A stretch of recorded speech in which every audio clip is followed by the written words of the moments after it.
kurang luwih mrene ya sekitar 6 km. Dina iki dulur-dulur arepe takjak mlaku-mlaku santai nonton keindahan alam 15 ngono. Terus ku enek wong teko meneh lagi goreng meneh ngono. Dadine disajikan hangat-hangat sambil minum kopi di bawah pohon bambu lur. Kene iki biasane aku parkir lur. Doadus kali nek kene iki akeh. Iki lur pesenan kopiku tanpa gula, kopi pahit lur. Kopine mantap. Terus nek kene iki uga ana segone barang lur, makanan goreng-gorengan macam-macam uga.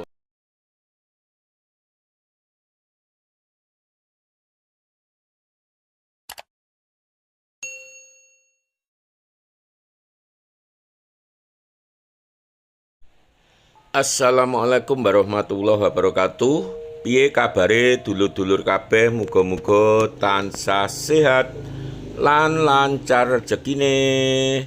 Gapura gerbang masuk menyang Desa Parang, Kecamatan Banyakan, Kabupaten Kediri. Jadi yen awake dhewe arepe menyang Parang kuwi setat saka Prapatan Bulawen, Desa Tiron lur. Kurang luwih mrene ya sekitar 6 km. Dina iki dulur-dulur arepe takjak mlaku-mlaku santai nonton keindahan alam pedesaan nang nggone Desa Parang.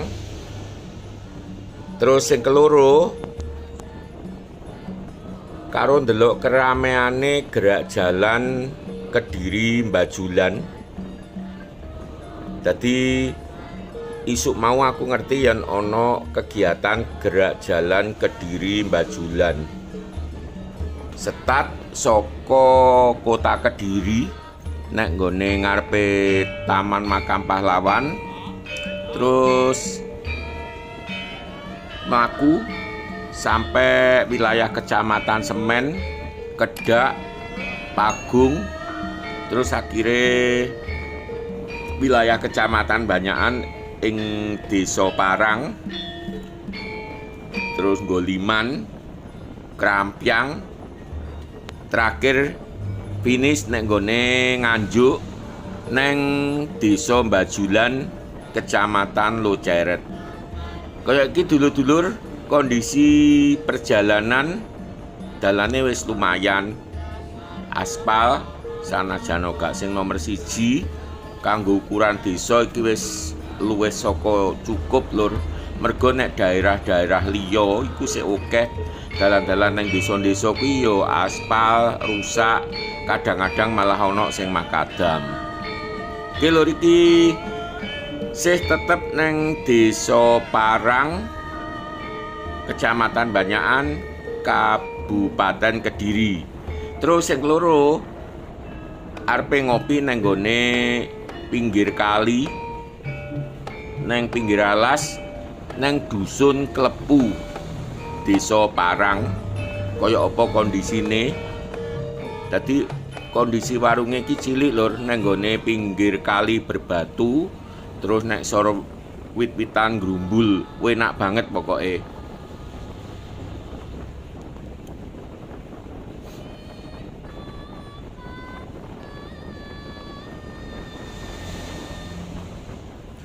Kanan jalan Pager Ijo SD Negeri Parang 1 lur.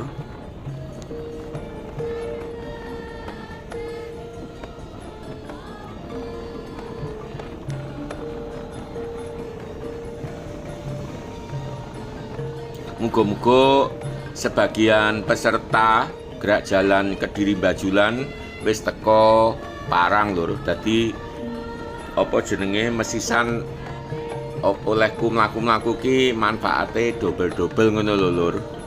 Rodok suwi gak ngevlog neng pinggiran desa-desa.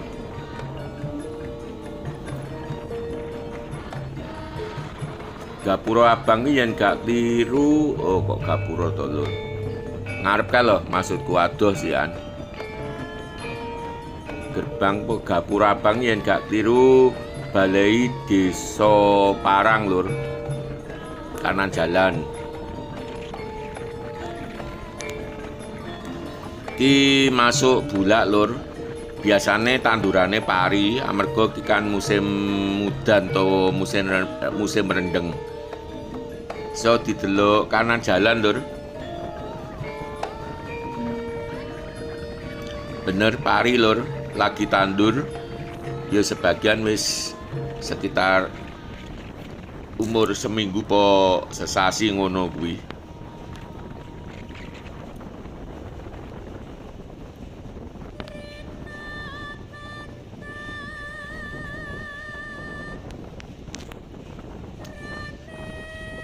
Gak patek menanjak lur, dalane langsam lur.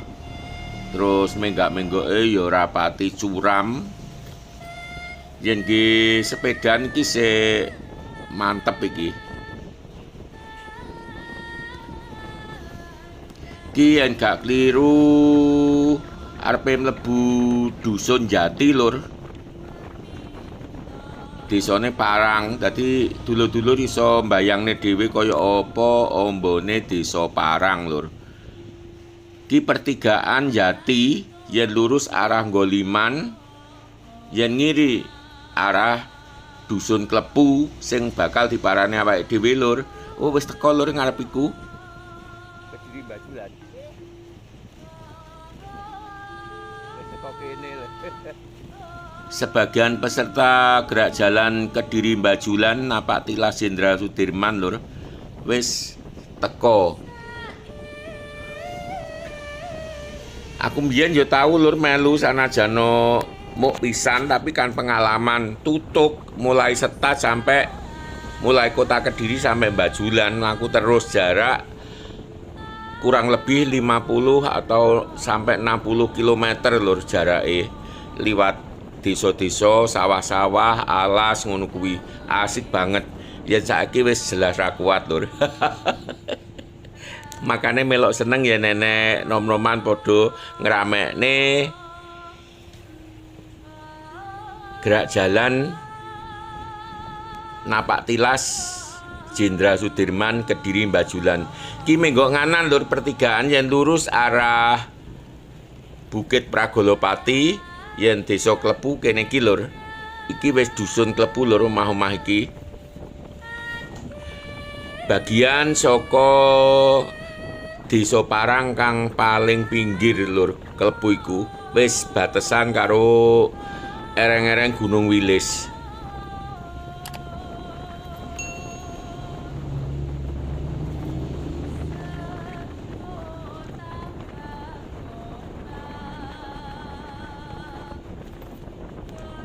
Kene iki selalu pari lur. Ku selingan kadang-kadang jagung, kadang-kadang kacang, tapi sing sering pari lur tandurane. Terus cengkeh. Tumrap warga Parang, tanduran-tanduran mau utamane cengkeh cukup bernilai lur. Mergo yen panen cengkeh kuwi kabeh enek regane mulai kembang sampai godhong. Tahun kepungkur lek gak kliru lho. Kuwi regane kembang cengkeh per kilo 17.000 yen godhonge 7.000 lur yen gak kliru. Lagi enek pertigaan maneh lur yen ngiri arah alas. Cuma yo dalane makadam terus campur lemah ngono kae. Lah panggonan sing arep diparani awake dhewe warung nang dusun Klepu ya iki dalane cor lur.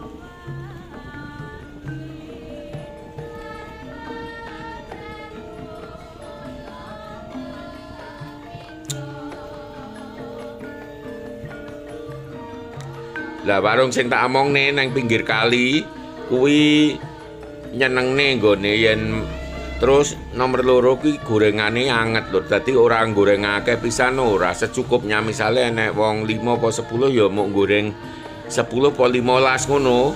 Terus ku enek wong teko meneh lagi goreng meneh ngono. Dadine disajikan hangat-hangat sambil minum kopi di bawah pohon bambu lur. Kene iki biasane aku parkir lur. Lah kaline ngarep iku.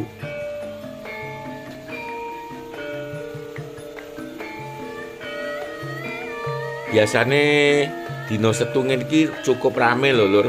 Bocah-bocah padha adus kali nek kene iki akeh, tapi ki mang kok suwepi ya. Oh, apa nonton gerak jalan Kediri Bajulan kuwi ya kira-kira. Ki Lur kali berbatu sing asale saka sumber Klepu.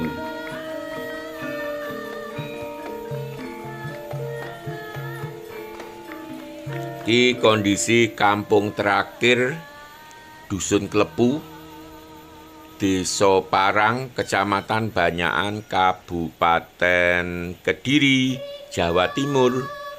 Oh iya, sakliyane pari, jagung, cengkeh mau, lah komoditas utama lainnya empon-empon Lur, utawa rempah-rempah, bahan jamu, yo bahan bumbu dapur, golongane kunyit, jahe, ngono ki Lur, engko tak sepil diluk. Lah iki Lur. Dadi sering tinggi tanduran selingan utawa ya sak kebun yen pas musim apa jenenge ngene iki ditanduri kunyit, jahe dan sebagainya. Ki dalan nang alas Lur iki, makadam iki watu-watu gedhe iki. Saiki ketoke warunge tutup Lur. Ya wis ra masalah. Pemandangane ya cukup ya tenan iki Lur, warunge tutup. Dadi yo engko ngopine nang ngisor nang gone Protelon Jati mau Lur. Saiki ndelok kaline wae. Sadurunge tak sepil omah terakhir Lur, kanan jalan kuwi ngarep. Lah sing gedhe ketok kuwi dudu omah Lur, kuwi kandang, omahe malah mburi ka lho. Dadi yen nang desa kuwi kandangi panggonane rata-rata nang ngarep omah. Kaya ngene iki Lur, apike kaline nang Dusun Klepu, Desa Parang, Kecamatan Banyakan, Kabupaten Kediri Lur. Alhamdulillah padahal udan Lur, banyune cukup bening. Yen musim 3 ngono ya banyune tetep akeh Lur, mergo sumbere gedhe, bening maneh. Wong iki ae padahal musim rendeng Lur. Beninge kaya ngene. Nggih kungkum ya pancen enak tenan Lur. Cuma aku adus kalinge blenger Lur jaman cilikan biyen. Lah dhuwur kuwi dalanan Lur, uga menyang alas. Kadang-kadang iso ana wong liwat Lur.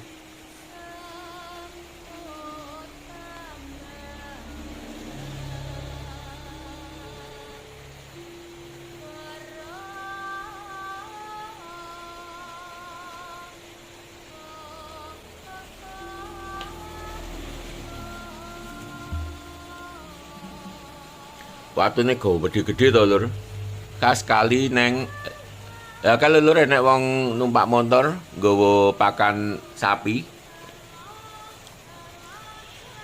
Kali neng gone Gunung Wilis wilayah Nganjuk iki ya biasane ngene iki Lur, watune go gede-gede, banyune bening. Ki aku mudhun meneh ndelok sing biasane nggih adus bocah-bocah iki lho Lur. Ana kedung cilik iki lho, ki rada jeru iki, sak dodo iki. Yen bocah sak gulu. Saiki aku wis nang anu Lur iki. Pertigaan Jati balik maneh, mergo arep nang warunge nggone langgananku biasane. Ora ame Lur pisan, dadi petugas-petugas saka tentara, dinas kesehatan, lagi Lur, para peserta gerak jalan Kediri Bajulan, napak tilas Jenderal Sudirman Lur. Setat Kota Kediri, finish nang Desa Bajulan, Kecamatan Loceret, Kabupaten Nganjuk.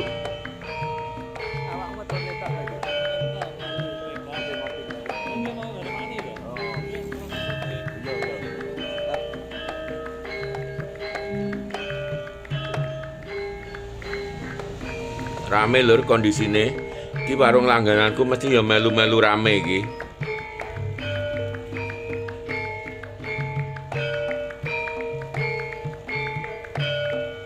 Dadi warunge pas ngarepe kuburan Lur. Tak parkire.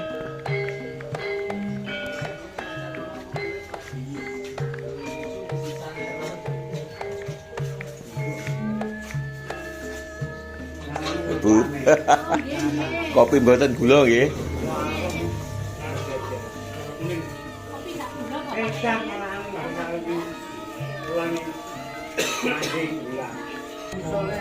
Iki lur pesenan kopiku tanpa gula, kopi pahit lur.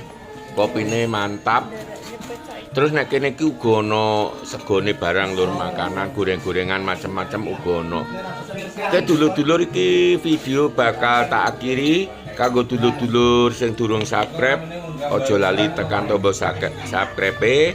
Wassalam.